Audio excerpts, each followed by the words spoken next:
Zoom meeting kita ini ya untuk membahas tentang diskusi ringan ya tentang tema sejarah kita hari ini. Nah, dengan tema Wechudai antara Cina daratan dan Cina pemana. Nah, ini tema yang agak menarik ya. Sini banyak perdebatan nanti ya. Nah, kemudian eh, diskusi ini sebenarnya diinisiasi oleh komunitas Peapugalu ya.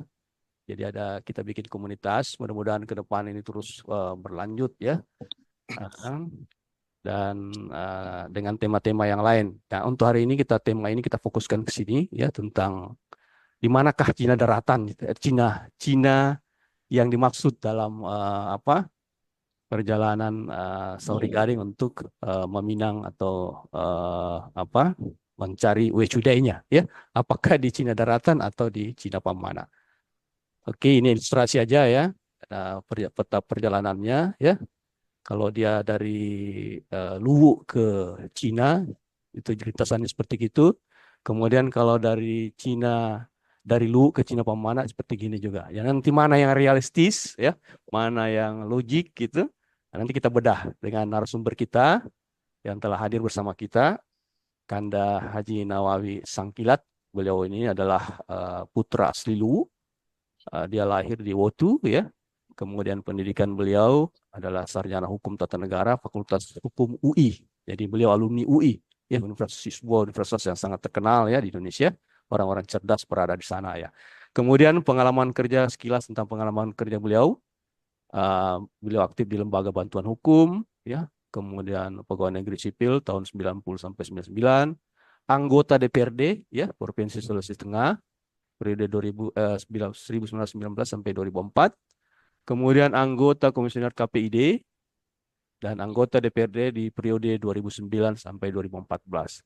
Kemudian beliau juga aktif ya, beliau aktif di media-media massa ya, termasuk menulis-nulis ya di buku ya.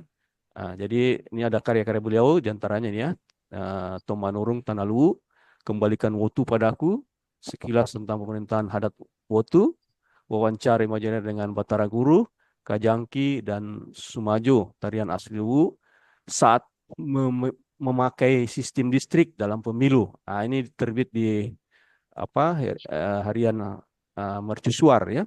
Dan masih banyak lagi tulisan-tulisan beliau. Jadi beliau aktif sekali menulis ya, menuangkan pikiran-pikiran beliau. Kemudian sekarang kita masukin pengantar ya. Jadi untuk diskusi kita ini nanti kita bagi ada pengantar, kemudian nanti ada babakan narasumber kita untuk memberikan sudut pandang beliau, dan terakhir nanti mungkin diskusi dan penutup. Nah, saya masuk dulu untuk pengantar. Jadi di manakah sebenarnya letak negeri Sauri Gading ini? Letak negeri Cina ya? Karena kalau kita merujuk ke kilas balik ke perjalanannya bahwa Sauri Gading ini dengan Wetin Riabeng adalah saudara kembar ya, anak dari Batara Latu atau cucu dari Batara Guru ya. Nah, cuman karena mereka kembar dan pesan dari Batara Guru bahwa keduanya harus dipisah supaya tidak saling jatuh cinta ya, begitu ceritanya ya. Nah, kemudian ternyata dalam perjalanannya Sauri Gading itu mengetahui bahwa Wecude itu Weten Riabeng ya, saudara saudara kembarnya itu cantik dan dia tertarik gitu kan. Tapi secara adat itu tidak boleh. Nah, makanya mereka dari cerita itu bahwa Wetin Riabeng itu menyarankan untuk Sauri Gading itu mencari wanita yang mirip dia itu namanya Wechudai itu ke negeri Cina. Nah, sekarang pertanyaannya, ke negeri Cina mana ini?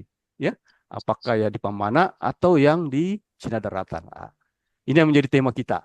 Karena dari diskusi ini nanti akan menentukan sudut pandang kita tentang kisah Lagaligo ini ya. Apakah dia sekedar mitos seperti cerita Kancil dan Buaya misalkan, atau dia betul-betul cerita yang memang ada ya, yang hidup waktu itu kan, sudah terjadi waktu itu. Nah, kemudian eh, ini ada beberapa, kalau kita lihat perbandingan letak jarak ya, ini kalau jarak dari apa namanya Luwu ke Cina ini agak sangat jauh ya, akan ditempuh beberapa hari. Kalau dari Cina ke Luwu ke Pemana ini mungkin cuma beberapa jam aja ya. Nanti kita lihat, kita bedah. Kalau secara estimasi waktu ya, jarak Wotu dengan Pemana itu cuma 170 kilo. Kalau kita buka di Google Map ya, tinggal tarik garis ya. Kemudian asumsi kecepatan kecepatan perahu itu 11 berapa knot itu ya, katakanlah 14 sampai 15 kilometer per jam, maka jarak tempuhnya ini cuma 12 jam aja ya, tidak butuh berbulan-bulan ya. Kalau kita tengok kalau dengan asumsi jaraknya itu adalah Lu sampai Cina daratan, maka itu jaraknya sekitar 3.700 dan itu memang ditempuh akan berhari-hari ya, bahkan bisa sampai 1 bulan ya. Nah, coba kita lihat bagaimana ini para pemerhati sejarah ya, dalam hal ini Bapak Dr. Andes Muhammad Salim ya, bagaimana sudut pandang beliau terhadap kisah kitab Ilagaligo ini. Ini coba kita dengar dulu ya. Ya.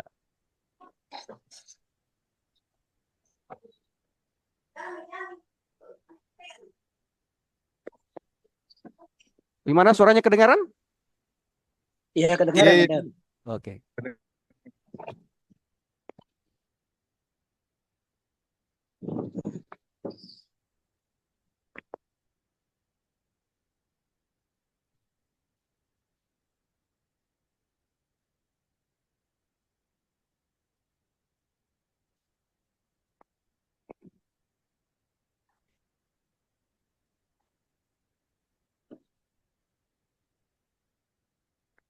Tidak kedengaran, Kak? Tadi. Halo? Pak Salim. Tidak kedengaran ya? Ya, Salim yang tidak kedengaran. Oke, sebentar. Share apa ini?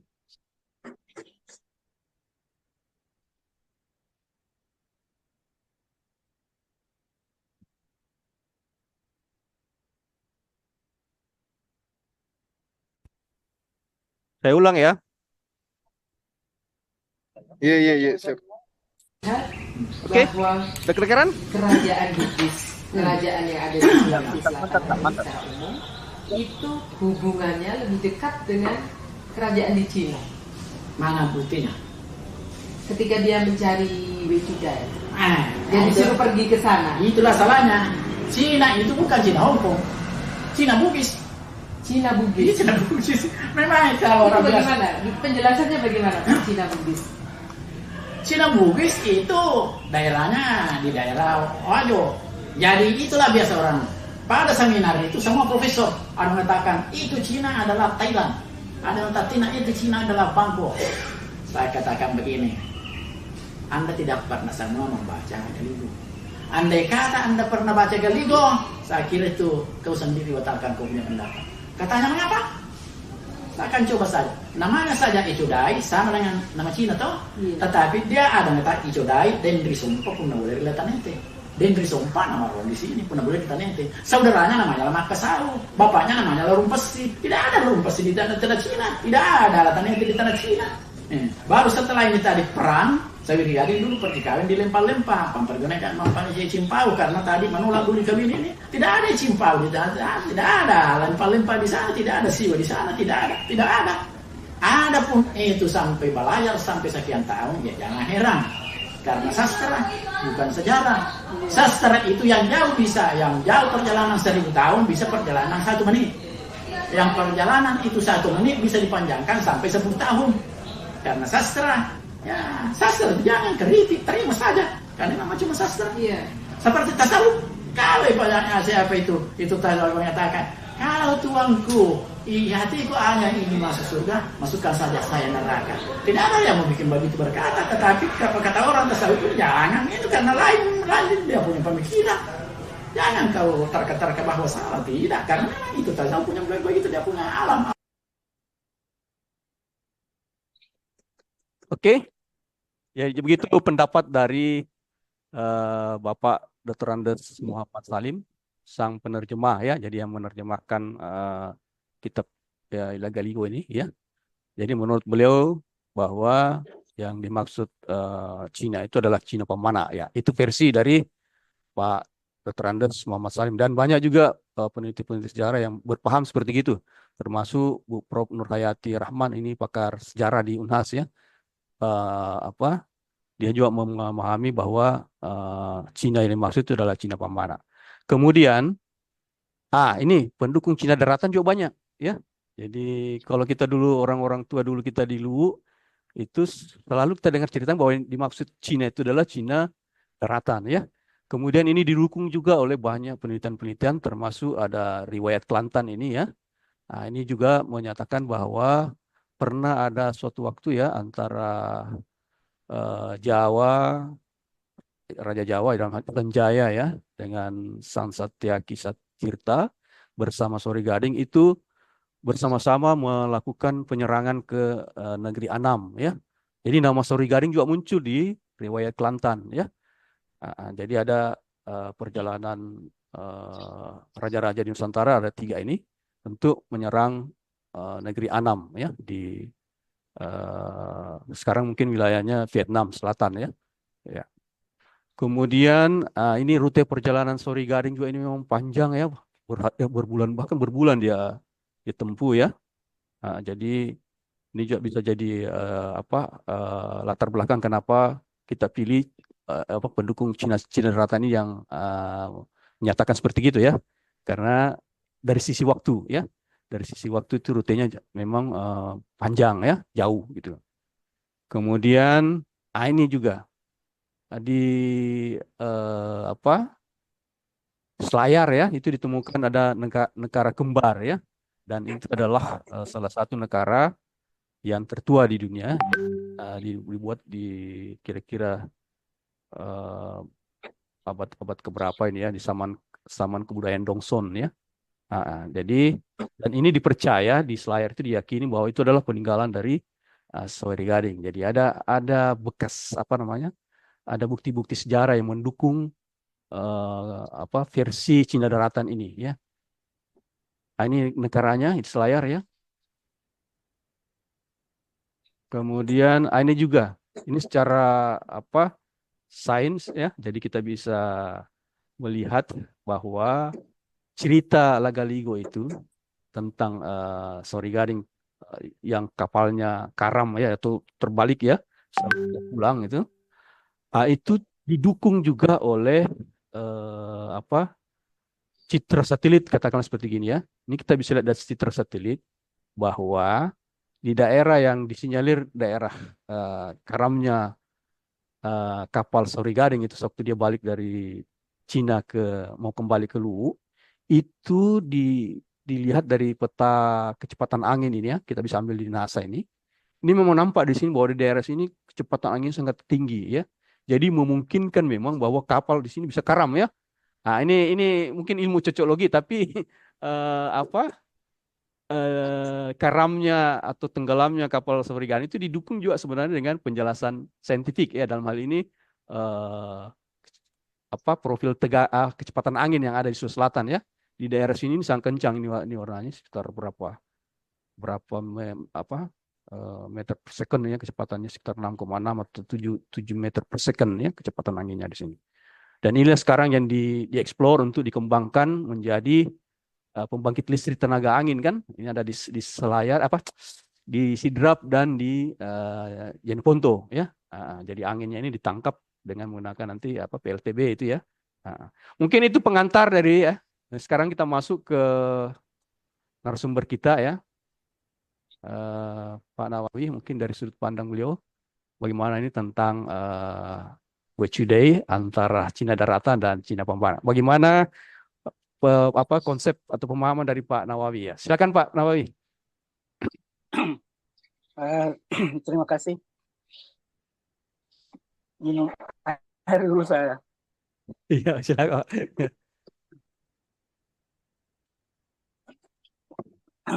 Assalamualaikum warahmatullahi wabarakatuh.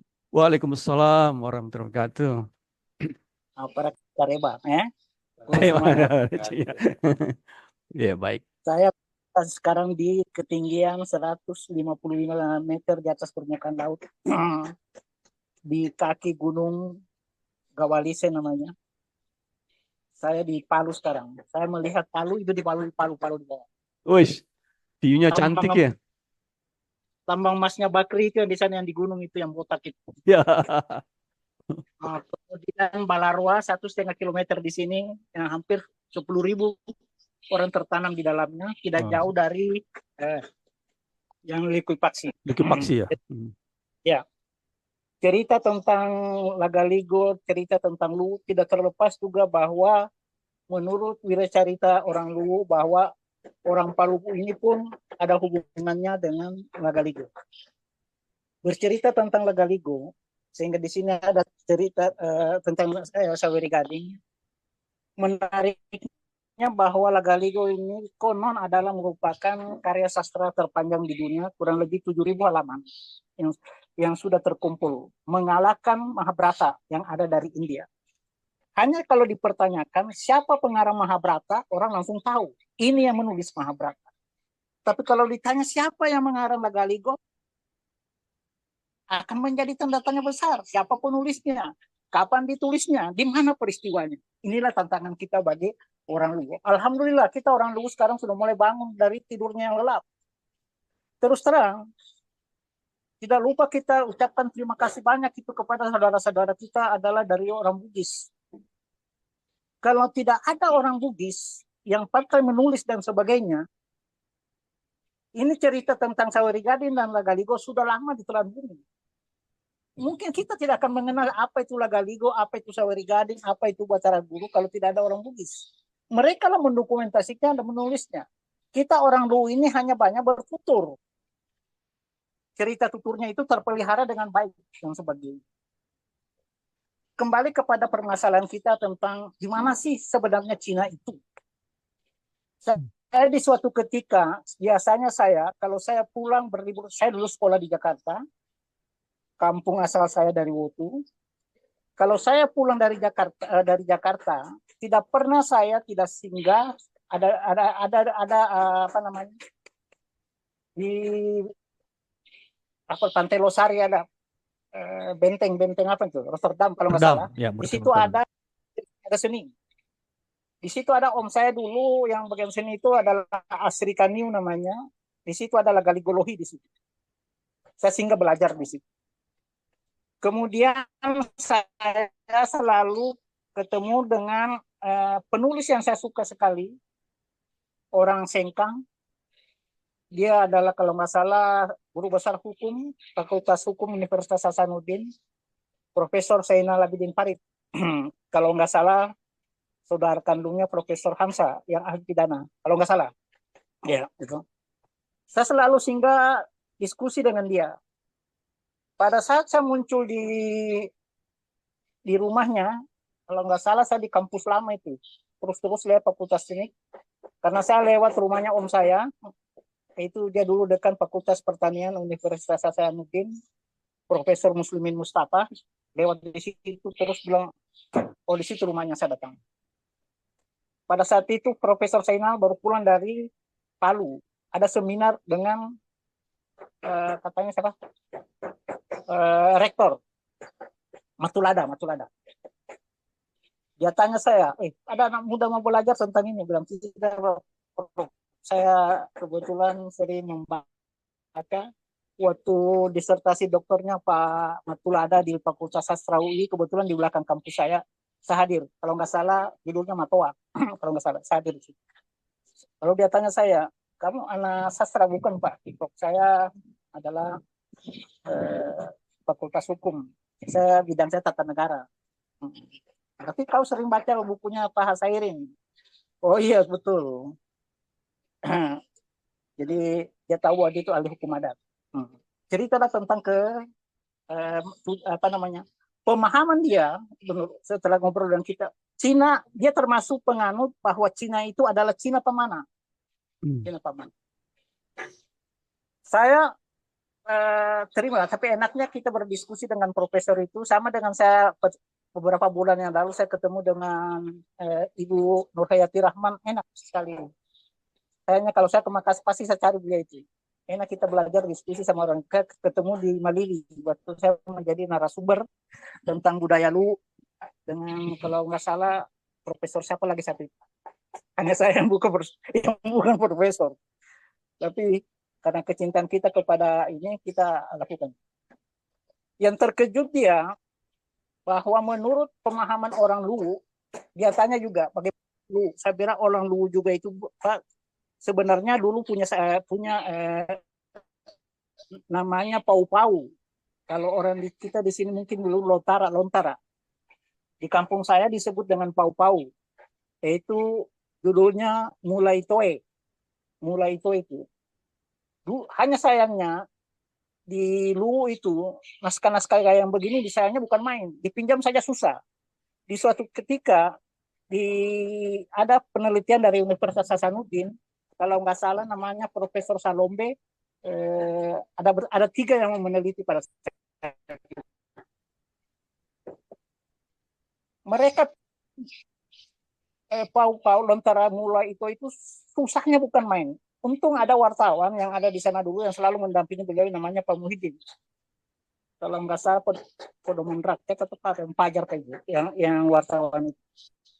Ini bisa lah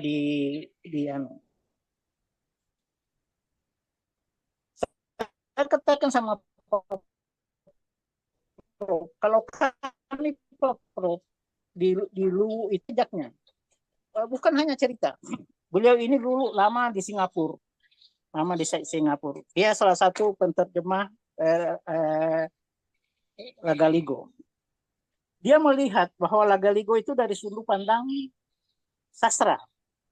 Kalau kita bicara tentang Sawerigada pada Lagaligo itu ada beberapa sudut pandang yang kita harus pegang. Orang melihat bahwa cerita tentang Lagaligo adalah merupakan sebuah mitos. Cerita bahwa Dewa Langit itu menurunkan Batara Guru untuk berkuasa di bumi. Gitu. Ada cerita tentang legenda. Seperti umpamanya pohon kayu yang besar itu yang ditebang, Wallen Ring. Lupa saya. Wallen Ring. Wallen Ring, ya. Ya. Ketika ditebang, dia jatuh itu sehingga menempa satu daratan tanjung. Itulah yang di Wotu disebut dengan buruk poloe. Ada. Kemudian katanya telur burung-burung itu akhirnya orang Bajo yang kena itu terdampar. Banyaklah cerita-cerita tentang hal itu. Kemudian tentang sastra. Kalau bicara tadi saya lihat Pak Salim, langsung mentok. Oh itu cerita karena itu sastra. Tidak ada alternatif lain. Harus dipercaya saja. Kita sebagai anak muda, kita melihatnya ini Lagaligo sebagai kalau kita orang Luwu, saya melihatnya sebagai sejarah, bukan hanya sebagai sastra. Bicara lagi tentang sejarah, agak sulit kita mendefinisikan tentang apa itu sejarah.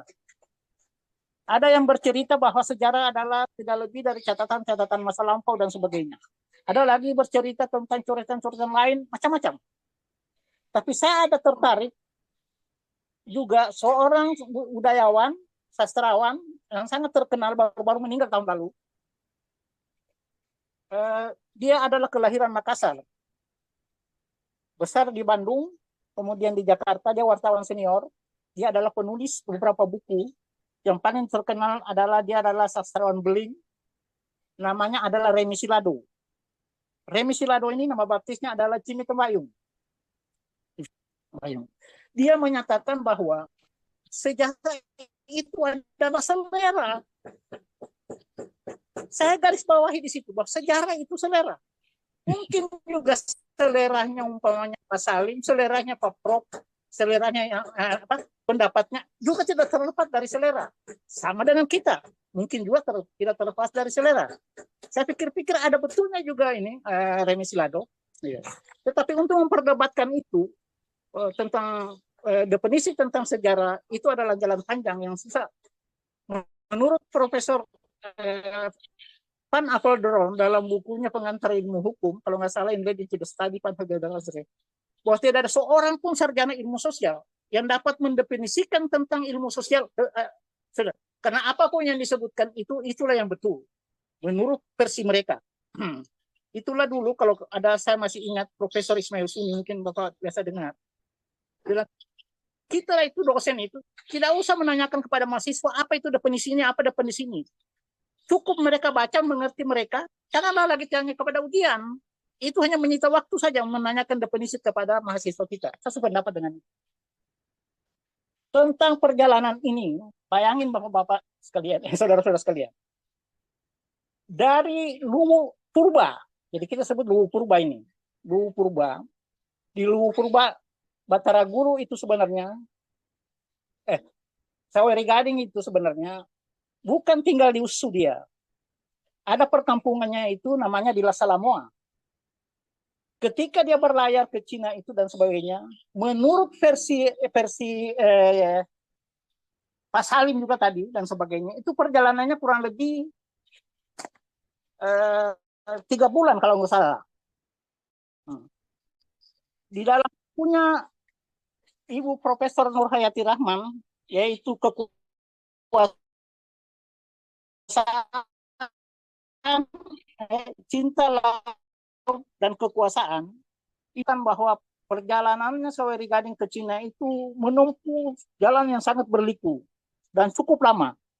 Yang pertama dicatat di sini, saya melihat selama 15 malam perjalanan rombongan Saweri Gading berhadapan dengan bajak laut Majapahit. Majapahit. Satu tantangan. 7 hari kemudian rombongan bertemu dengan Tepu Solo, Tong Apunge. 9 hari kemudian dihadang lagi Tepu Gelang. Setelah 3 hari Tenripala. 9 hari kemudian ketemu dengan Tenriya Tomalaka. Kemudian puluhan malam kemudian Setiabonga. Di antara ada 7 yang diungkap di sini, ada 1 nomor 1 dan nomor 2 menjadi catatan saya sendiri. Pertama adalah selama 15 hari dia berlayar, dia ketemu dengan berhadapan dengan bajak laut Majapahit.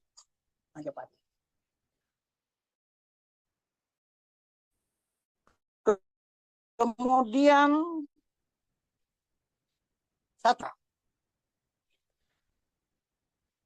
Tenrinyiu ini ada kalimat terakhir disebut Tomalaka. To dalam pengertian kita orang Luwu adalah menandakan orang. To itu berarti dia orang Malaka. Kemudian yang satu tadi adalah bajak laut Majapahit. Dua peristiwa ini kalau menilik dari namanya dan sebagainya tidak ada dalam teritori Sulawesi. Mereka tidak ada di Teluk Bone. Kalau kita menilik dari namanya tidak ada di Teluk Bone. Perjalanannya itu pun cukup lama sekali. Bayangkan kalau kita secara logika berangkat pagi dari Pentomua, ini sebenarnya jarang dimuat di dalam buku Lagaligo dan sebagainya. Pentomua itu adalah pelabuhannya Saweri Gading. Itu di luar Wotu. Dari Pentomua ke Cina Pamana itu garis lurus kurang lebih. Ini 3 bulan. Kan logikanya nggak kena. Tapi kalau Pak Salim bilang kena karena ini pengertian sastra. Tapi kalau saya bilang Pak Salim tidak kena. Itu, ya toh? Ya gitu. Kita kira 2-3 tahun yang lalu saya lagi nonton TV One. Ada kapal feri yang terbakar dari Kolaka ke pelabuhan yang ada di Bone, ya kan? Kalau nggak salah terbakar jam 7, jam 9 sudah dicari. Korbannya itu jam 9 sudah dicari korban oleh tim SAR. Pelabuhan di Bone itu? Yang pelabuhan feri. Nah, di situ. Ketika dicari, berapa yang bisa diselamatkan? Besok harinya, setelah lohor, kalau nggak salah, diketemukan 3 mayat terdampar di pelabuhan Wotu. 3 mayat. Ini saya nonton di TV One. Itu di bawah arus laut saja, arus laut di Teluk Bone itu, tidak sampai 24 jam sudah sampai di itu perjalanannya. Katanya Saweri Gading itu ulung, jago, dan sebagainya. Masa berlayar hanya berapa kilometer itu ditempuh berbulan-bulan. Kalau begitu Saweri Gading bagi saya tidak jago, tetapi tentara Cao. Iya, Pak. tidak jago dia. Tetapi kita harus menghargai juga pendapat orang. Bagaimana diskusi saya dengan Profesor Zainal Abidin Farid yang dia tanyakan jejak-jejak yang ditinggalkan oleh Sawery Gading nanti setelah pulang dari Cina, mungkin kita akan bahas dalam diskusi kita. Saya kembalikan kepada moderator. Terima kasih. Oke, menarik sekali pemaparan dari Pak Nawawi Sangkilat ya. Jadi dari sudut pandang lain ya, dengan nalarnya yang kuat ya. Jadi melihat sejarah dari sisi nalar ya, tidak serta-merta percaya gitu kan, tapi harus logik gitu. Oke, sekarang kita masuk ke pengayaan, artinya kita perlu diskusi ya, membuka ruang diskusi untuk pengayaan konsep-konsep yang atau pemahaman yang akan kita dapat dari diskusi ini ya. Mungkin ada yang ingin mengeksplor lebih jauh, Pak Baso mungkin bisa, Pak Sul, ada ingin dielaborasi. Bisa dibuka ininya dulu Pak, unmute-nya ya, oke, silakan Pak Sul ya. Ya, kita diskusi santai ya. Iya, memang kekayaan intelektual masa lalu itu warisan budaya yang sangat canggih sekali. Ya. Iya.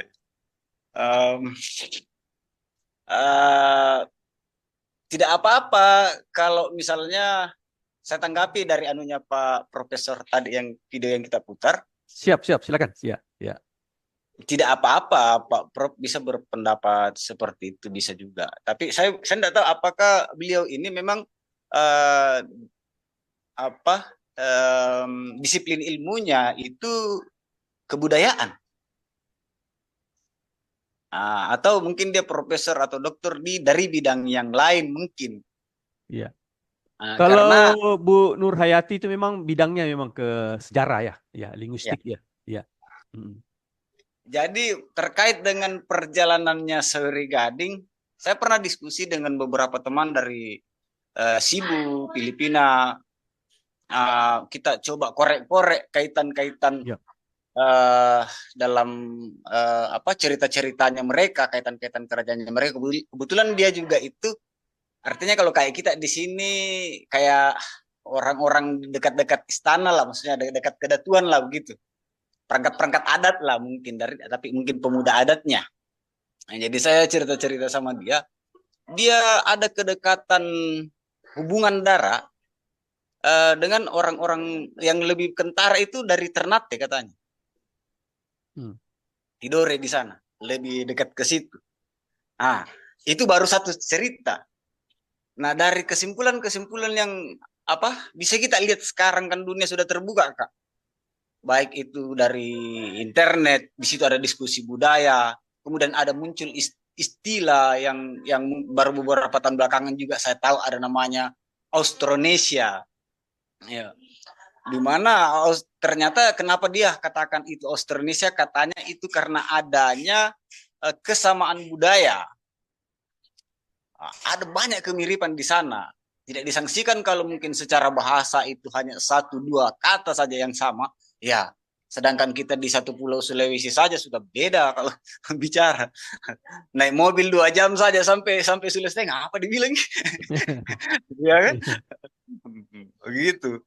Jadi kalau berbicara tentang budaya dan kita mau nafikan hal-hal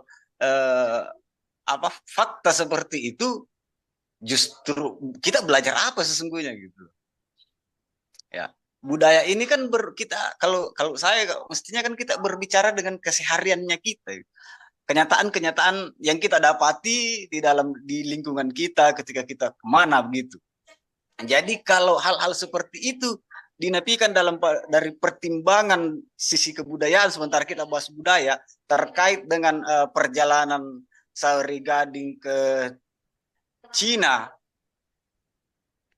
untuk apa kita sekolah? Iya. Menarik ya. Ya, saya sangat tidak Kak Di, karena contoh lah kita bisa buka lah mungkin anggaplah referensi tercepat kita bisa pakai Google Map ya. Ya, Google Map. Nah, saya coba tunjukkan, sorry, mungkin terlalu bright. Saya pakai dulu filter. Apakah dia akan kentara nanti? Ya. Oke, ya, Nah, ini kelihatan. Ya, ya. itu kita yang ada tanda itu kan Sulawesi. Betul. Ya, Di atas tanda merah itu ya. ada tanda merah itu sudah uh, apa? Taipei. Taipei, ya. Taiwan, ya. Ya. Taiwan, ya. Taipei, ya. Itu sudah wilayah Taipei. Ya. Jadi saya kasih lihat ada mungkin sedikit hal-hal yang mungkin menarik untuk kita lihat ketika berbicara kapal tradisionalnya mereka. Dan mungkin kapal seperti ini itu bukan hal yang tidak pernah kita lihat khususnya di Sulawesi. Karena ini sangat mirip dengan perahu-perahu Sande. Sande, ya, betul, ya. Mirip, ya, betul. Sangat Sande malah, Kak. Iya, betul. Sangat Menarik Sande. ini. Iya. Dan ini itu baru di wilayah situ saja, Kak. Nah, kita pernah dengar seorang mahasiswa yang tergabung di organisasi pencinta alam UI. Saya lupa tahunnya tahun berapa. Dia menggunakan kapal yang sama menjelajahi tembus di Australia, Kak. Dalam jangka waktu kurang daripada 1 bulan. Iya. Menggunakan kapal Sande. Dan itu seluruh dunia sorot waktu itu. Gitu loh. Itu kan budaya. Berlayar ini kan budaya. Gitu. Nah, kalau fakta-fakta semacam itu kita menepikan terus kita mau tekan Sauri Gading ini, lu harus jadi orang Cina pemana gitu loh. Iya. Sementara kita harus sadari bahwa kisah Sauri Gading sekalipun dia bentuk tutur itu nggak ada orang sekarang mampu membuat begitu. Jarang malah. Mungkin ya penulis-penulis cerpen saja yang bisa, penulis novel seperti Wiro Sableng lah ya kan.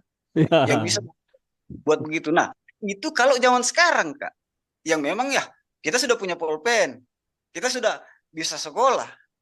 Nah, kalau di zaman Sauri Gading yang notabene-nya itu adalah zaman sangat boleh dibilang kalau dibanding sekarang yang dimana kalau kita jalan ke Seko saja akses jalan belum ada. Kemudian tercetus sebuah kisah seperti itu membutuhkan, menurut saya sendiri tidak mampu, Kak, intelektual yang sangat-sangat brilian gitu. Itu enggak. Mungkin kalau Pak Profesor tadi yang berbicara seperti itu terus bisa mengabaikan hal-hal yang nyata, yang fakta yang ada di depan itu, mungkin secara nyata kita bisa melihat bahwa dibanding yang mencetuskan cerita Sauri Gading ini, intelektualnya jauh lebih tinggi daripada Pak Prof. Gitu. Iya. Ya, mungkin seperti itu saja, Kak. Oke, makasih masukannya Pak Sul ya. Jadi ini sambil menunggu ya komen-komen dari peserta yang lain ya. Jadi saya dapati biasanya ya kalau kita di medsos ya bertemu dengan orang yang berpaham bahwa yang Cina yang dimaksud itu adalah Cina pemana. Ketika saya biasa explore lebih jauh, saya biasa tanyakan kenapa dibutuhkan waktu terlalu lama ya untuk sampai ke Cina pemana, padahal jaraknya itu kan singkat, tidak butuh waktu berbulan-bulan kan. Nah, alasan mereka selalu jawabannya begitu sama, seragam ya. Jawabannya itu selalu dia bilang bahwa Sauri Gading tidak punya kompas gitu kan, tidak tahu arah, ya kan? Nah, ini kan selalu apa ya? Jadi apa kesannya kan justru melecehkan downgrade kemampuan dari Sauri Gading ini ya, bahwa dia sampai tidak tahu berlayar gitu kan, karena dia selalu menganggap bahwa waktu itu belum ada kompas, padahal pelayaran di Nusantara pada waktu itu sudah seperti tadi kita bilang bahwa dia sudah bisa sampai di Australia ya dalam hitungan beberapa minggu atau beberapa bulan kan dia sudah sampai. Nah ini dianggap bahwa katanya Sauri Gading tidak punya kemampuan navigasi gitu kan. Nah ini kan melecehkan tuh ya. Oke, mungkin ada lagi yang ingin sharing-sharing pendapat ya. Pak Mula Warman mungkin. Songkok Celak. Ada komentar? Halo? Haidir gimana Haidir? Ada kira-kira ingin ditanyakan? Iya. Silakan. Seperti ada yang ingin didiskusikan. tanyakan ya. Mungkin sedikit ditanya saya. Ya. Terkait Hmm. tadi seperti yang Profesor siapa tadi, yang pertama mau siapa tadi? Yang Eh, Muhammad Salim, ya, Dr. Hans Muhammad Salim, ya. pelayarannya Sawer Gading itu Om, yang di Hmm. katanya ada perompak Majapahit, maksudnya tentara kah itu atau apa itu? Oke. Tentara, perompak biasa, tapi dia datang dari Jawa kah, begitu kah? Oke. Kira-kira Pak Nawawi, gimana kira-kira pertemuan Sauri Gading dengan perompak-perompak laut itu memang secara nalar memang masuk akal gitu Pak ya? Gimana Pak Nawawi menjelaskan kira-kira, artinya di cerita Sauri Gading itu kan dalam pelayarannya menuju Cina itu bertemu dengan banyak perompak-perompak laut termasuk dari Majapahit ya. Kira-kira itu bagaimana menjelaskannya secara logik gitu? Apakah memang masuk di nalar itu? Ya, bagaimana Pak Nawawi? Ya, silakan. Ya. Tentang Majapahit dengan Luwu. Ya. Luwu itu tidak pernah dijajah oleh Majapahit. Hubungan Majapahit dengan Luwu itu dalam hubungan perdagangan. Hubungan perdagangan. Dalam hubungan perdagangan dengan itu, yaitu dengan adanya besi bertua yang ada di Luwu. Mereka menyebutnya dengan besi usuk. Walaupun sebenarnya bukan besi usuk. Besi itu dari Matana. Mereka bikin senjata, mereka namakan Brojong Luwu. Jadi di Majapahit itu senjata yang paling ampuh itu disebut dengan Brojong Luwu. Kita bisa lihat dalam buku Negara Kartagama yang ditulis oleh Empu Prapanca pada tahun 1360 kalau nggak salah. 1360. Kalau soal perompak Majapahit, mungkin ini betul. Tetapi lokasinya yang tidak betul. Jadi di keluar dari Laut Jawa. Laut Jawa. Jadi dia sudah lewati Selayar ini Majapahit. Karena perjalanannya itu menurut Ibu Nur Hayati Rahman, ini agak menarik ini. Karena dia berapa hari dia berlayar baru dikenal perompak. Iya. Selama 15 malam perjalanan rombongan Sauri Gading berhadapan dengan bajak laut Majapahit. Nah, ini ada betul ini. Dia berlayar 15 hari. Berarti dia kalau umpamanya lewat jalur itu mungkin sudah antara Makassar dengan Pulau Jawa. Nah, kalau di sana memang perompak laut. Tetapi kalau dia di antara Luwu dengan Cina Pamana, tidak ada perompak situ, tidak ada Majapahit, dan tidak ada orang yang berkuasa di situ, belum ada kerajaan-kerajaan lain. Jadi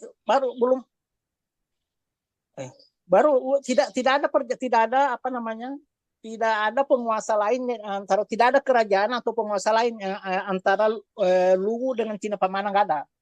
Jadi apa yang diceritakan itu bagi saya hanya ada dua yang menarik di sini, yaitu yang di Malaka dengan Rompas. Masih bisa didengar? Oke, dengar Pak, dengar. Ya. Oke. Terima kasih. Ya. Kalau bercerita tentang perjalanannya dalam versi tutur orang Luwu, begini ceritanya. Ketika dia berangkat dari Luwu untuk ketemu dengan Wecudai itu, dia bersumpah. Apa itu kalau orang bahasa Bugis? Karena di Wotu itu bahasanya orang adalah dua bahasa Wotu dengan bahasa Bugis. Dia bersumpah katanya, sinangi matan rulau tedonge naugisu tanah Luwu. Berarti dia buang dirinya. Berangkatlah dia ke Cina. Tapi memang dalam perjalanan itu cukup lama. Ya, gitu. Saya ceritakan karena waktu kita sempit. Ketika dia berangkat, berarti alur itu keluar dari Teluk Bone. Nah, dia masuk ke Selayar dan seterusnya dia berangkat. Ketika dia pulang, ini saya juga ceritakan sama Pak Profesor Zainal Abidin. Ketika dia pulang dari tanah Cina, dia diselat Selayar itu dihantam ombak besar dia. Salah satu perahunya itu hancur, kena badai, kena badai. Orang orang Luwu menyebutnya bira. Bira itu berarti pecah bira ya. Kalau umpamanya kita ambil piring itu jatuh di tehel itu pecah, itulah yang disebut dengan bira. Itulah sampai namanya itu di sana itu Tanjung Bira. Itulah ada mitos di sana, kalau orang Luwu lewat di situ naik kapal harus disembunyikan di buritan. Nggak tahu sampai sekarang, ini cerita tutur kita di Luwu ya toh. Dia di harus cerita, tidak boleh. Sisa-sisa perahunya itu ada terdampar di Tanah Beru, dan sisa-sisanya juga ada terdampar di tempat perahu Pinisi Nusantara yang ditulis di Kompas pada saat itu. Dia hampir berapa bulan dia di Tanah Beru, namanya Tanah Beru, di Bulukumba ya. Keahlian katanya orang Tanah Beru itu membuat perahu Pinisi itu karena sisa-sisa dari perahunya Saweri Gading. Itu tulisan di Kompas. Kemudian awak kapalnya pada saat itu sebahagian terdampar di Selayar. Itulah kalau ada orang Selayar itu juga mengaku bahwa mereka asli Luwu. Banyak orang terkejut. Tapi cerita tutur orang Luwu itu memang betul. Bangsawannya orang di sana juga digelar sebagai Opu. Saya sudah budayawannya, saya sudah ngobrol dengan mereka. Bahasa yang dipakai itu pun 70% sama dengan bahasa Wotu. Sama dengan bahasa Wotu.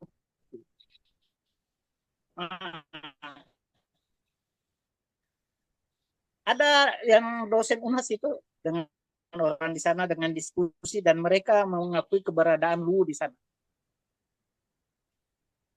Sebahagian juga itu tinggal di sana dan mereka memakai gelar Opu.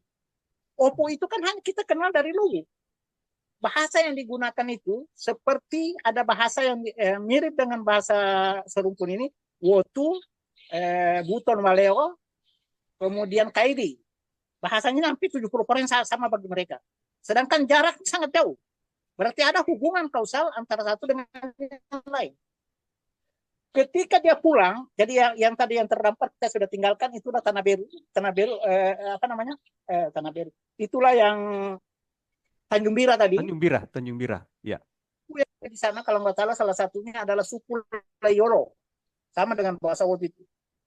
Ketika dia pulang, dia tidak, Saweri Gading mau pulang ke Luwu, tidak bisa masuk karena dia pernah bersumpah. Dia pernah bersumpah Sinan Tandu Laut Tedongen Nauli Sultan Luwu. Dia sumpah dirinya. Konon, maka dia kalau kita sekarang apa ya? Sambil menyuruh utusannya ke Luwu, mengurus utusannya ke Luwu itu, Saweri Gading menunggu. Menurut cerita tutur orang di sana, sambil menunggu di sana itu, masyarakat di sekeliling Saweri Gading itu bertanya siapa juga itu, katanya itu siapa itu. Menurut mereka itu Cina. Ada yang menyatakan mulai disitulah kampung itu namanya Cina. Oh iya. Nama Cina karena dia kan kulitnya agak sedikit sawo mateng. Apa namanya? Bukan juga sawo mateng. Apa namanya? Kuning langsat. Sebagian dia sebagian dia bongoloy. Ya kan?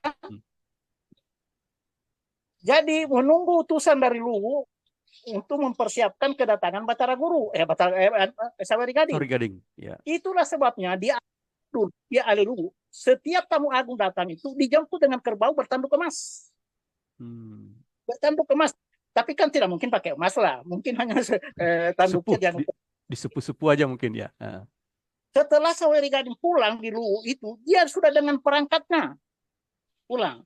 Dia sudah membawa alim ulamanya. Alim ulama apa namanya? Biksu toh? Bisu, ya. Alim biksunya itu, kalau Anda ke Wotu jalan ke pelabuhan itu, Pelabuhan Wotu ada sebelah kanan kalau kita masuk Pelabuhan Wotu, itu namanya Serebesue. Kampungnya masih ada sekarang. Serebesue. Itulah padepokannya ulamanya biksunya Saweri Gading. Saya pernah ketemu dengan penulis buku, kalau nggak salah orang Malangke. Waktu datang di Palu dia, saya salah satu pembeda buku novelnya. Judul novelnya itu adalah Calabai. Calabai judulnya. Saya ditanya, bagaimana tentang pendapat Pak Nawawi tentang biksu? Oh beda, saya bilang.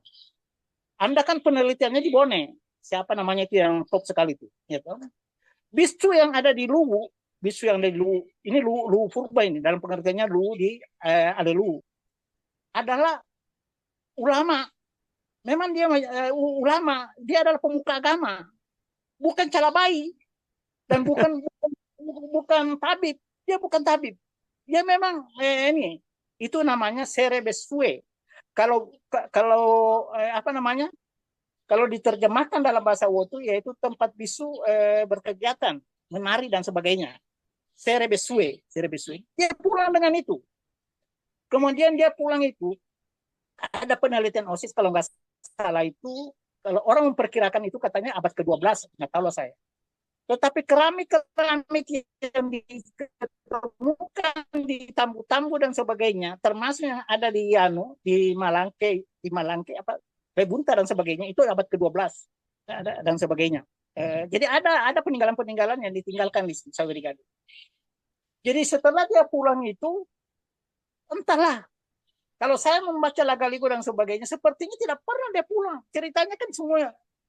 Kalau kita membaca seakan-akan hilang ini jejaknya orang Luwu ini. Syukur alhamdulillah kita mau bikin kayak begini. Dan sayangnya itu nomor satu bagi saya termasuk kayak Bobi ini. Kalau bisa itu cari orang pintar. Kalau saya orangnya begitu. Kalau saya umpamanya ke Makassar dan sebagainya, saya pasti cari itu Ibu Nur Hayati Rahman itu. Saya mau belajar sama dia. Ya, alamatnya ada sudah sama saya sama dia. 2 hari yang lalu saya ketemu di Facebook dan sebagainya. Karena walau bagaimana mencari orang pintar itu susah. Iya kan? Dia kan mengetahui itu. Terlepas kita sependapat atau tidak, kita menghargai itu.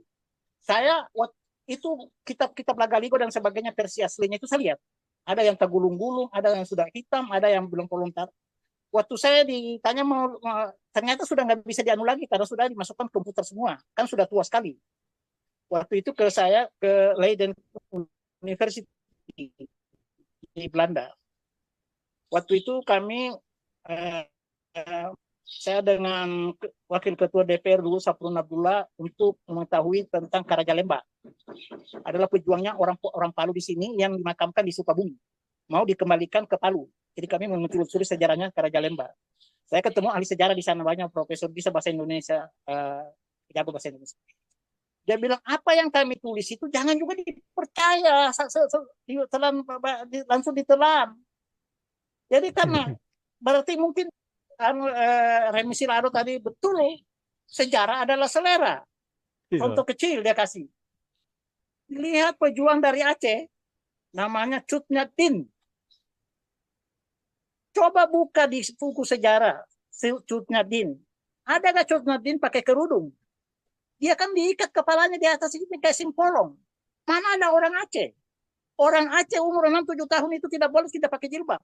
Kalau dulu masih namanya kerudung. Dan dia bilang memang tidak betul itu. Kita hanya karang-karang itu. Jadi apa juga yang diceritakan orang Belanda itu jangan juga ditelan bahwa ini yang betul dan sebagainya. Walaupun dia profesor. Bagi saya, mereka punya gelar dan sebagainya, saya sangat hormat. Mereka melalui pendidikan yang tidak sedikit, itulah yang kita harus pelajari. Saya dalam catatan perjalanan saya, Pak.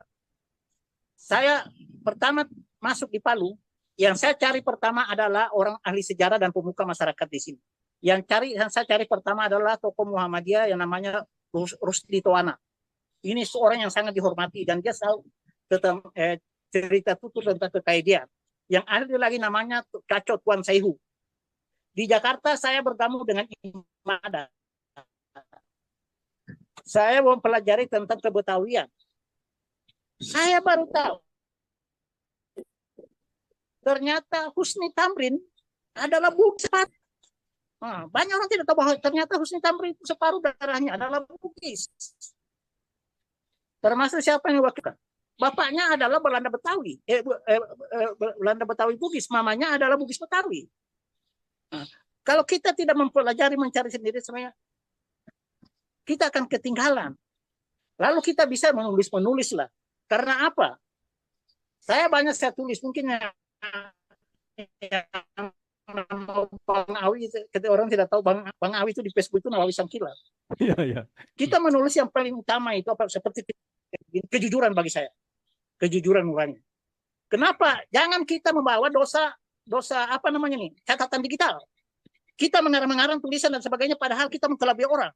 Besok-besok kita masih di dalam kubur, orang sudah baca kebohongan kita. Menyebar hoax ya? Hoax jariah. Hoax jariah. Iya. Kalau ada kesalahan dan sebagainya tanpa kita sengaja dan sebagainya, ya itu kita serahkan sama Allah kan dan sebagainya. Bagi saya ada kepedulian yang begini, sukalah saya. Ya, assalamualaikum Bu Anu, Bu, apa namanya? Siapa tadi? Si Sul. Ya. Tahu di Masamba ya? Saya punya bapak dua kali di penjara Masamba itu. Sangkilat itu di penjara 2 kali. Tapi dihukum, dibunuh di Gunung Sampodo. Kuburannya 20 tahun baru didapat. Lanjut. Oke, makasih pandangan dari Pak Nawawi yang sangat luar biasa sekali ya, sangat mencerahkan. Mungkin masih ada lagi yang ingin nimbrung? Pak Said bagaimana? Halo? Iya, halo. Ya, silakan, siapa tahu ada mau sebentar saya atur audio dulu, Prof. Oke. Jadi sangat menarik ini ya, dua sisi pandang yang berbeda, ada yang di Cina Pamana dan ada di Cina Daratan. Tapi dari diskusi kita ini memang kelihatan bahwa orang yang berpaham bahwa Cina Pamana itu memang asumsinya bahwa Lagaliga itu sekedar mitos ya, cerita yang selevel dengan kancil dan buaya. Tidak ada nilai apa sejarah atau apa di situ bisa diambil. Nah, tapi bagi yang berpaham bahwa Cina yang dimaksud adalah Cina Daratan, maka sangat jelas sekali seperti tadi penjelasan dari Pak Nawawi. Ini penuh dengan bukti-bukti sejarah. Ada logiknya ya. Jadi cerita itu logik. Sedangkan yang di Pamana ini itu tidak logik memang, karena mereka itu menganggap sosok Saweri Gading itu sama dengan selevel cerita kancil buaya yang tidak ada gitu, entah berantah cuma cerita dongeng gitu kan. Padahal kalau kita di Luwu yang dominannya pemahamannya bahwa memang Saweri Gading itu ada dan itu sosoknya dikenal juga di tempat lain kan. Dia bukan sosok yang cerita muncul tiba-tiba, tapi memang dia ada, dan itu buktinya bahwa di Kelantan saja pun itu dikenal ya. Saweri Gading itu dikenal di Poso, di Gorontalo itu nama Saweri Gading. Artinya bahwa memang pernah dia menjadi sosok yang menasional, menusantara gitu loh. Jadi ada peristiwa dulu yang mungkin dikenal secara nusantara sosok Saweri Gading ini. Dan kemudian tadi kesimpulannya bahwa kalau yang berpaham di Pamana memang tidak masuk akal ya, secara logik tidak akan bisa, karena memang konstruksi berpikir mereka itu adalah mitos atau cerita selevel kancil dan buaya gitu kan. Tapi kalau kita yang berkonsep di berpaham di Cina Daratan, maka konstruksi berpikirnya itu jelas dengan bukti-bukti tadi ya, Nekara di di Selayar, kemudian di Bira tadi ya, kemudian tadi secara citra satelit bahwa kelihatan bahwa memang tempat karamnya kapal Saweri Gading itu memang tepat di situ ya. Jadi bukti-bukti sejarah itu kan adalah bagaimana kita bisa merekonstruksi kejadian masa lalu itu dengan bukti-bukti otentik dengan dukungan logika juga ya. Jadi kita bagaimana merekonstruksi kejadian masa lalu dengan bantuan logik kita, kemudian bukti-bukti ya, bukti sejarah yang ada. Oke, masih ada lagi mungkin yang mau nimbrung? Saya Prof. Ya silakan. Ya, silakan. Terima kasih, salam kenal untuk semuanya. Ya. Saya bukan asli Palopo, Pak. Ya. Tetapi saya sangat senang kalau terkait dengan sejarah, karena saya ini orang Sidrap kebetulan. Ya. Nah, di kampung saya itu ada namanya Tolotang, kayak Tolotang di kampung saya, yang menurut sejarahnya itu mereka itu cikal pengikutnya adalah Saweri Gading. Ya, terus apakah memang demikian? Kemudian dan di sana itu tidak beragama Islam. Nah, ini yang terkait dengan agamanya beliau, apakah memang ajarannya Saweri Gading ini memang bukan Muslim atau tidak. Terus yang kedua, karena saya ini suka dengan sejarah, sandiwara radio zaman dulu itu saya suka sekali zaman saya masih SD. Sama Pak, sama Pak saya. Nah, Brahma Kumbara yang di daerah Sunda, ya kan. Iya. Kemudian kalau dikonversi ke ceritanya Saweri Gading yang menempuh perjalanan ke Cina hanya dengan perahu yang seperti apa, bolak-balik, dan kemudian kemampuannya untuk menaklukkan musuhnya. Itu kadang cerita ini saya terinspirasi dengan ceritanya Brahma Kumbara. Apakah memang sesakti itukah? Iya. Ya kan? Ya, apakah memang bisa? Ini ceritanya saya membawa ke sana. Itu yang kedua. Terus yang ketiga, saya pernah cerita di Makassar dengan kebetulan orang dari Palopo yang mengaku keturunan dari kerajaan atau entah apa namanya, Kedatuan. Opu, ya. Oh ya, Kedatuan. Ya. Karena dia mengatakan bahwa kakaknya itu kalau orang menganggap dirinya sebagai keturunan, maka saudaranya itu yang bertugas untuk melakukan verifikasi dengan caranya. Ya waktu itu kan dengan caranya. Jadi waktu itu sempat saya tanyakan juga tentang asal usul Saweri Gading, karena yang pernah saya pahami bahwa Tomanurung.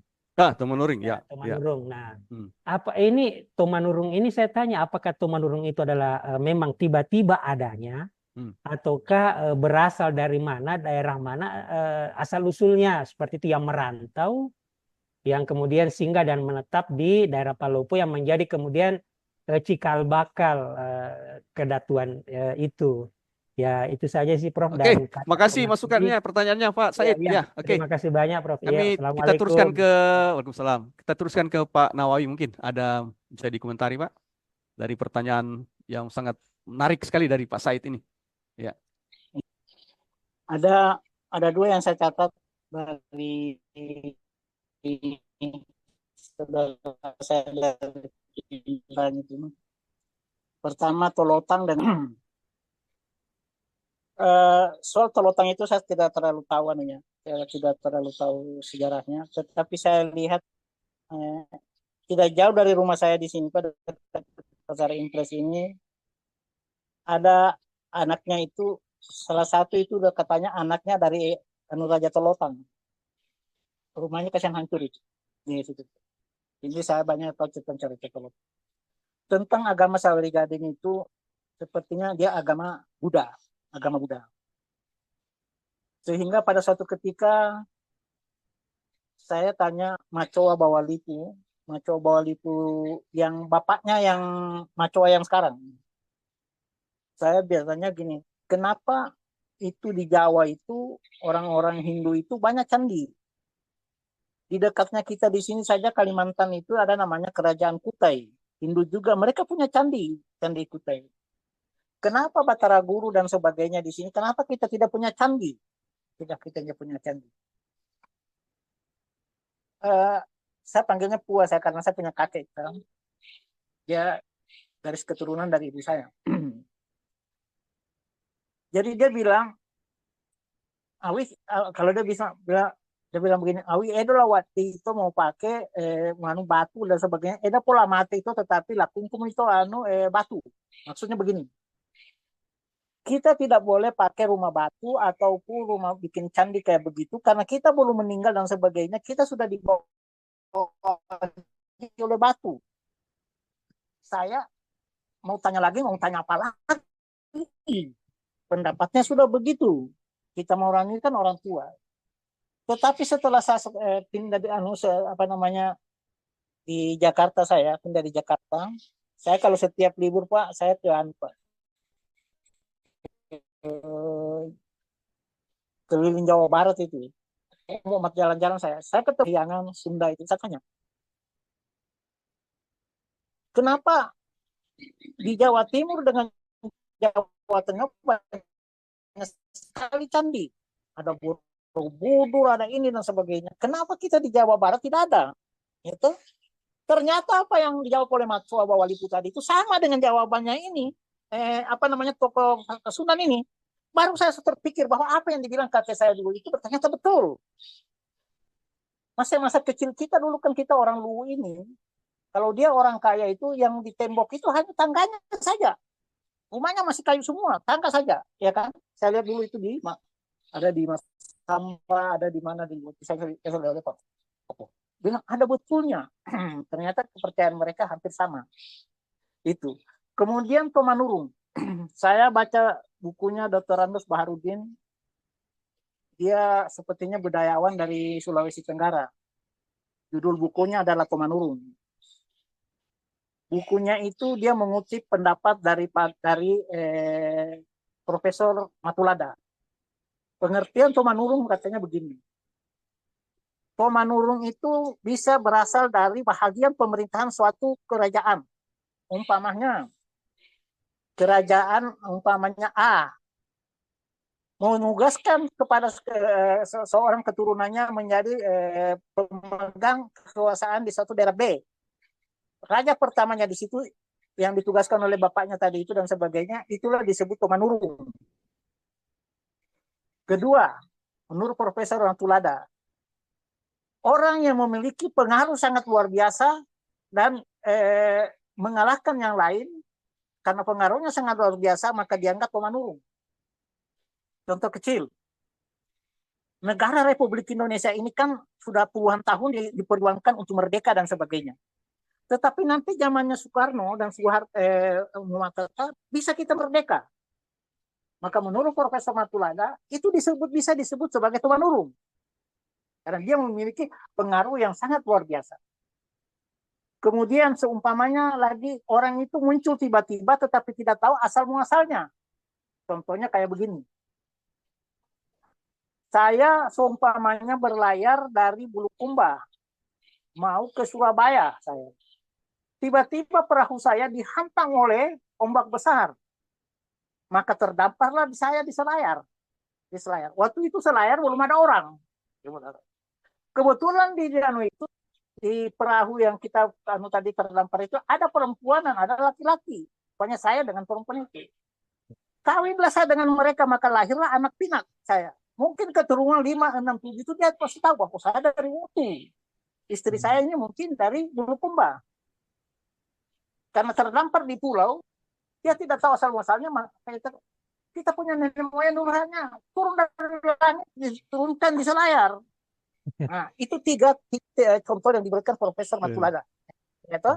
Saya baca bukunya Pak Burhanuddin, judulnya adalah Tomanurung. Saya pikir ada betulnya. Jadi itulah yang disebut dengan Tomanurung. Nah, sama dengan kita di Luwu. Menjadi tanda tanya besar, siapa sih sebenarnya Tomanurung? Ada 2 tokoh yang paling menonjol. Ya, malah ada 3. Satu adalah Batara Guru, orang yang pertama sekali muncul di Luwu. Kemudian terkenal lagi Saweri Gading, yaitu cucunya. Kemudian ada lagi Lagaligo yang memperkenalkan. Ya toh? Ini kalau kita memakai yang namanya tadi itu adalah sangat terkenal pendapat kedua, maka mungkin yang Tomanurung itu adalah Saweri Gading, bukan Batara Guru. Karena banyak penulis-penulis sekarang lebih ditonjolkan Saweri Gading dan Lagaligo dibandingkan Batara Guru. Padahal Batara Guru adalah orang yang pertama muncul di sana. Kemudian Batara Guru. Batara Guru itu bukan orang Luwu, Pak. Batara Guru itu pendatang di Luwu. Bukan juga orang Wutu. Bukan juga bukan orang sebagainya. Dia pendatang.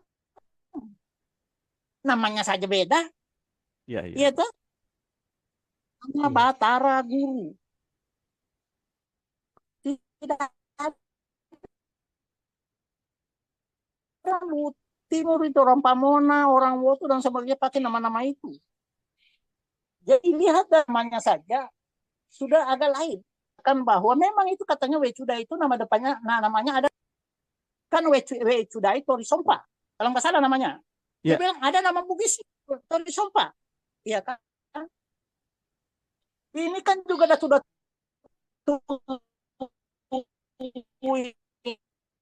ini masih ketika sampai disebut Matindroe Rianu tidak ada, hanya disebut Batara Guru, Batara Latu, Simpuru Siang, Anak Kaji, tidak ada sebutan lain bahwa Matindroe ini kan ditambah-tambah orang.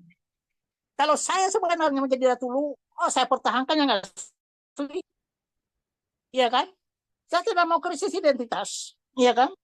Saya mau betul-betul yang kayak begitu. Kalau dalam buku ini, bukunya ada Pak. Ini dilihat, ada bisa dibaca Pak Anu. Jelas. Ya, jelas, Berapa? kelihatan ya, ya. Di dalam buku itu, siapa itu Wechudai? Ya, ini saya bilang, Wechudai adalah seorang peranakan ibu Tionghoa, ayahnya bukan Tionghoa. Seorang peranakan biasanya diberi nama yang cuma terdiri daripada 2 huruf, 2 silabus, tanpa nama dan set atau naga selebriti dan lain.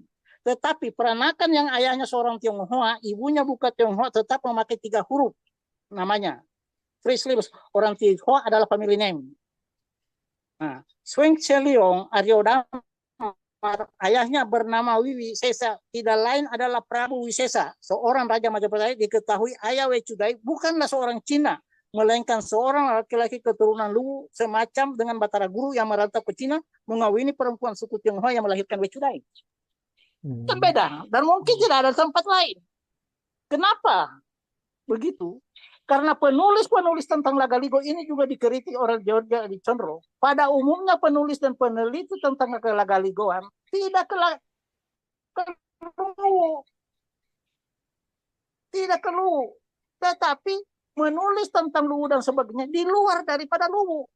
Jadi banyak hal yang bicara tentang Luwu, tetapi dia tidak tahu. Ada yang menulis tentang besi usuk. Ini kita punya kawalin dari besi usuk. Di usuk tidak ada besi. Itu miliknya orang Matano di atas. Jadi banyak hal yang apa namanya? Seperti saya pernah mau nonton punya Pudatu itu ada ke bola Marajai. Sebenarnya tidak ada bola Marajai. Itu aslinya adalah Banu Oge. Kemarin lagi saya baca namanya Turungan Bajo. Tidak ada Turungan Bajo, yang aslinya adalah Turunga Bajo. Kita orang Luwu ini diperteli dengan asimilasi. Kita tidak bangga dengan diri kita sendiri. Saya maunya kita ini sama dengan Malcolm X di Amerika Serikat. Adalah seorang mu'alaf yang mau menyebarkan Islam, dan dia adalah golongan yang kulit hitam, minoritas dan sebagainya. Bagaimana untuk mengembangkan Islam pada saat itu? Dia bilang tidak ada jalan lain, maka kita harus bangga sebagai Islam. Maka di dadanya dibikin kaos, saya Islam dan saya bangga. Kita orang Luwu juga harus begitu. Saya Wijato Luwu dan saya bangga. Kalau kita tidak bangga, nggak bisa kita. Alhamdulillah anak-anak muda orang Luwu sudah mulai. Saya sebenarnya iri sama orang Bugis saya. Orang Bugis itu cinta sama budayanya luar biasa. Mereka rajin menulis dan sebagainya. Terserah sependapat atau tidak, itu urusan lain. Mereka sudah berbuat. Kita tidak. Malah kita tidak apa? Kita menulis bahwa seperti saya menulis bahwa Luwu bukan Bugis dan sebagainya. Kita demosi orang. Katanya Pak Nawawi benci orang Bugis. Benci dari mana? Sebagian darah saya ini orang Bugis. Iya kan? Tetapi fakta sejarah itu kita sampaikan. Terserah orang sependapat atau tidak, itu urusan lain. Dari awal saya katakan, orang Luwu itu harus terima kasih luar biasa terhadap orang Bugis. Orang Luwu itu hanya bertutur, tidak menulis. Kalau tidak ada orang Bugis menulis, tidak ada itu Lagaligo. Tidak ada anak kenal Saweri Gading. Dan kita tidak diskusi tentang ini kalau tidak ada orang. Itu ucapan terima kasih kita mereka. Lanjut. Oke, terima kasih Pak Nawawi. Menarik sekali ya. Waduh, mantap sekali ya. Terutama tadi bagaimana memotivasi anak-anak muda di Luwu ini untuk terus belajar sejarah ya. Supaya bangga dengan dirinya sendiri gitu. Punya jati diri lah ya. Oke. Mungkin masih ada yang ingin nimbrung? Ya. Ya, silakan Pak Zul. Ya. Saya hanya sedikit mau menanggapi dan menambahi saja ini karena mantap sekali dengan Pak Prof. Kak Awi tadi. Ini sama Pak Said, ya mungkin tentang cerita Lagaligo ini, kitab Lagaligo ini, cerita Saweri Gading ini, cerita Batara Guru ini yang mungkin bagi sebagian orang itu belum mampu mengatakan bahwa itu adalah bagian dari sejarah kita, bagian dari kehidupan kita. dasarnya apa kita berbicara begitu? Jadi dia bukan sebagai cerita seperti Angling Dharma atau apa. Karena kenapa? Pertama kali dituliskannya ini dalam bentuk buku, itu sebetulnya perintah kalau menurut dari yang literatur yang kita baca dari sejarah mengatakan itu sejarahnya Mattes, orang Jerman kalau saya tidak salah itu Mattes. Tapi dia bekerja di VOC, Serikat Dagang Belanda, orangnya begitu. Kemudian dia juga seorang penginjil kalau saya tidak salah, seorang misionaris. Nah, Mattes ini mendapatkan informasi dari Gubernur Hindia Belanda waktu itu, Raffles. Dia bilang ada cerita dari sini, ada sebuah daerah yang memiliki kebudayaan di mana kebudayaan itu berasal dari satu cerita. Begitu, kebudayaan dari bagaimana dia menyikapi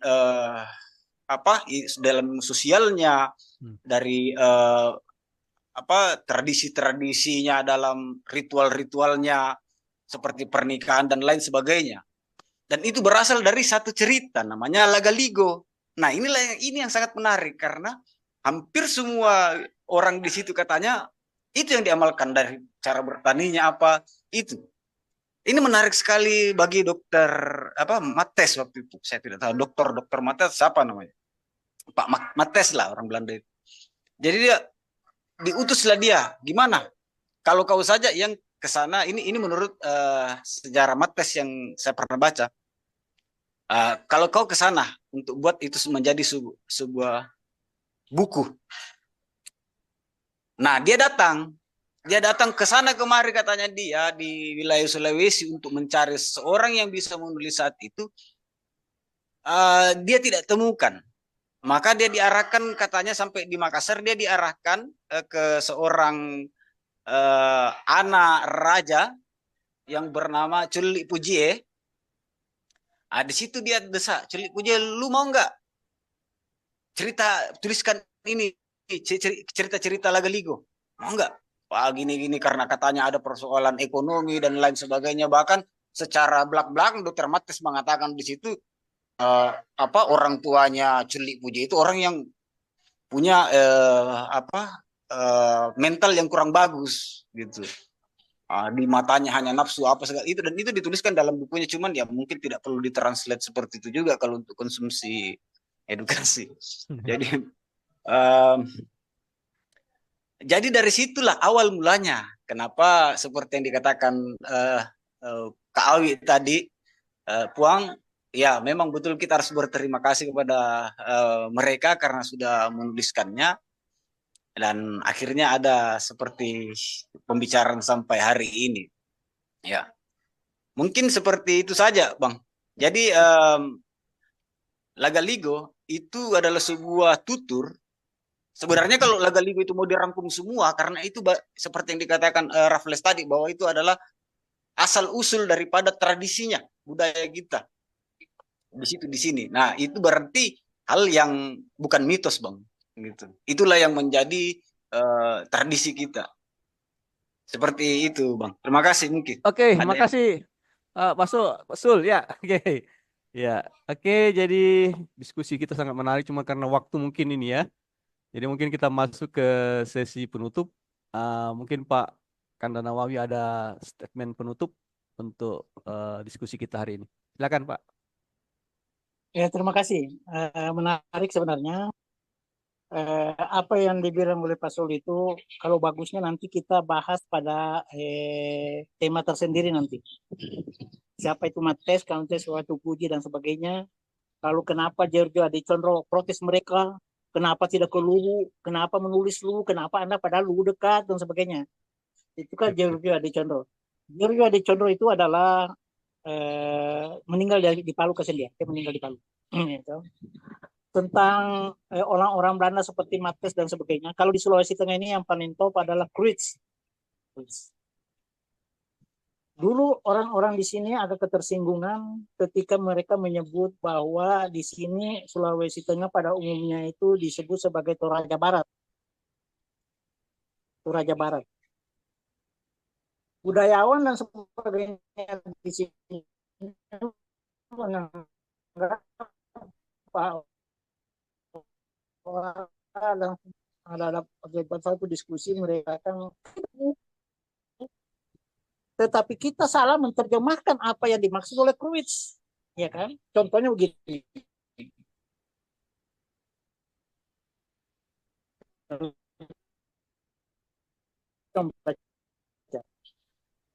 Kruitz ini apa di satu petugas sendiri, dia balik jasanya mencatat sejarah. Itu kita terima kasih. Karena di samping dia menyebarkan Injil, dia juga mencatat sejarah-sejarah di mana dia datakannya. Itu kita terima kasih. Ketika Belanda memutuskan dia untuk menyebarkan Injil di Gorontalo, ternyata dengan harapan. Tidak sesuai dengan harapan, bahwa tidak berhasil dia. Maka Krus ini dipindahkan ke Tanah Poso untuk menyebarkan Injil. Tetapi sampai di Poso dia tidak bisa. Sampai tidak bisa dia menyebarkan Injil di Poso. Karena dia harus seizin Datu Luwu. Dia tidak boleh tanpa seizin Datu Luwu. Maka dia menghadaplah ke Macoa Bawalipu. Di Macoa Bawalipu. Sampai ke Macoa Bawalipu karena itu dulu urusan Poso dan seterusnya di bawah itu oleh Kedatuan Luwu itu memberikan kepercayaan kepada Macoa. Nanti Macoa menyampaikan kepada Oku Datu. Itulah saya sebenarnya, nanti kita bahas tersendiri. Ketika anak Telue itu ada menugaskan Makole Baibunta mengkoordinir Sulawesi Tengah dan sebagainya, mereka tidak terima itu. Karena ada sudah bahwa itu di bawah koordinasi Macoa. Minta izin nggak dikasih. Maka menghadaplah ke Oku Datu. Sampai di Oku Datu, Krus ini juga tidak dikasih. Singkat cerita, dia ke Makassar. Pemerintahan Hindia Belanda. Sampai di pemerintahan Hindia Belanda itu, oleh Krus ini dan sebagainya ini, ternyata dikasih dia. Kalau sudah pemerintahan di pusat di Makassar itu mengasih, Oku Datu kan tidak bisa apa-apa lagi. Kemudian Macoa sudah, Oku Datu sudah menyerah juga, si Macoa juga nggak bisa. Terus terang Macoa itu sampai kan tidak kembali dia. Kalau nggak salah meninggal di Nusa Kambangan itu. Dia. Ketika dia pulang, kalau nggak salah saya baca itu, dia singgah di Tanah Toraja. Di Tanah Toraja. Sesampainya di Tanah Toraja, ternyata di Tanah Toraja sudah ada sending. Sudah ada sending. Dilihat di peta, Tanah Toraja itu adalah di tengah-tengah Pulau Sulawesi. Maka dibagilah wilayah sending itu Toraja Timur dan Toraja Barat. 2. Kalau nggak salah,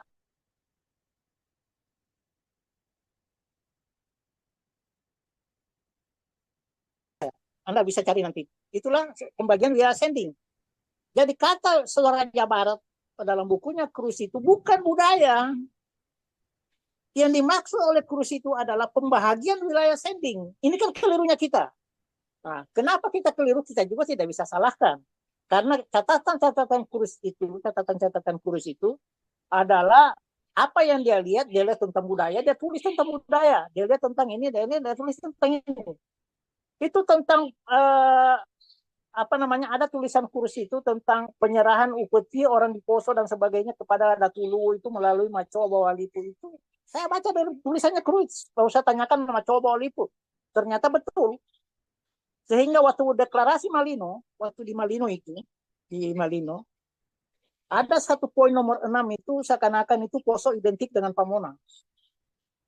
Ketika rapat untuk menetapkan deklarasi Malino dipimpin Yusuf Kala waktu itu Menko Kesra dia, saya protes bahwa Poso bukan hanya milik orang Pamona, tetapi segala suku dan itu dibawahi oleh Kedatuan Luwu. Tanah yang ada di sana itu disebut dengan tanah Datu. Tanah Datu. Jadi karena dia tanah Datu, dia menyerahkan upeti oleh tim saudara-saudara kami yang Kristen dari Saweri Gading P5, ya, ada beberapa yang orang Kristen itu utusan Kristen, saya dari kelompok Islam, karena menyusun hukum keamanan dan ketertiban itu di deklarasi Malino itu ada 5 orang. Pertama adalah Danrem, kedua Kejati, ketiga adalah Kapolda orang Makassar namanya Pak Zainal Abidin. Yang pihak Kristen adalah Saweri Gading P5, yang mewakili Islam saya Nawawi Sangkilat. di hukum keamanan dan ketertiban dan deklarasi Malino, jadi kita yang setuju penanda tangan. Akhirnya poin 6 itu diganti. Poso adalah bagian integral negara kesatuan Republik dan sebagainya. Itu karena kita membawa sejarah. Itulah saya dulu waktu saya di DPR, saya ribut dengan itu. Siapa direktur apa itu? Direktur PT Inko. Namanya Rompengan Musuh. Saya bilang, Pak, saya kasihan dia saya punya datu. Mungkin raja yang paling miskin di Indonesia ini tetapi kaya alamnya, tapi kasihan dia. Ada yang hanya kepala suku kayaknya luar biasa seperti di Balikpapan, saya lihat di Kalimantan itu hanya milik ada batu bara seperti itu. Padahal kalau menurut saya bilang itu PT Inko hanya kalau kasih CSR dulu itu kecil. Tanah itu adalah tanah datu namanya, tanah datu. Saya lihat lagi daftar di Kompas pada saat itu, coba di Kompas Pak. Komisaris tidak ada orang Luwu. Kasihan orang Luwu ini saya bilang. Dimiskinkan, padahal itu punya mereka. Bukan bagi anggota DPR mungkin bisa kalau bisa perjuangkan itu. Bahwa Opu Datu itu harus punya hak di situ. Karena dia punya kok. Hanya sayangnya memang dalam penyusunan macam-macam tidak dilibatkan adat. Harusnya diberikan penyampaian di situ. Sekedar itu, sekedar renungan. Terima kasih ya. Assalamualaikum Oke, warahmatullahi wabarakatuh. waalaikumsalam warahmatullahi wabarakatuh. Sangat menarik sekali ya. Pertama tadi di poin terakhir itu tentang bagaimana kedatuan ya. Jadi mungkin perlu juga nanti kita undang lah sekali-sekali untuk ikut di ini di diskusi kita ini ada perwakilan dari kedatuan ya. Sehingga bisa nanti mengoptimalkan nanti kedatuan ya, dalam hal ini dapatlah CSR ya, masa dengan sumber daya alam yang melimpah tapi tidak percit sedikit pun ya. Jadi setidaknya adalah ya, artinya menghargai sejarah gitu kan. Sejarah bahwa dulunya memang itu kan dalam kendali kedatuan dulu ya. Oke, karena waktu mungkin Pak Nawawi ya teman-teman yang lain ya, mungkin kita tutup aja diskusi kita, jadi sangat menarik. Jadi kesimpulannya bahwa tema kita hari ini Wechudai di antara Cina Daratan dan Cina Pemana. Kalau dari diskusi kita tadi memang kita ini pemahaman kita adalah di Cina Daratan lah ya. Jadi Wechudai itu ke Cina Daratan dengan didukung oleh bukti-bukti yang lebih kuat ya dibanding ketika Wechudai itu kita tempatkan di Cina Pemana ya. Mungkin itu aja diskusi kita hari ini ya. Jadi sampai jumpa di diskusi-diskusi yang lain. Dan insya Allah mudah-mudahan diskusi ini terus berlanjut Pak Nawawi ya. Siap ya dengan tema-tema yang lebih menantang dan menarik ke depan ya. Wabillahi taufiq wal hidayah ya. Terima kasih semuanya dulu ya. Pak Sul ya, makasih Pak Said, Pak Kasih Pak. Indah Haidir ya, ada Haidir. Ya, makasih. Ya, Assalamualaikum warahmatullahi wabarakatuh. Ya, Waalaikumsalam. izin live ya. Ya. Siap. Nama budaya.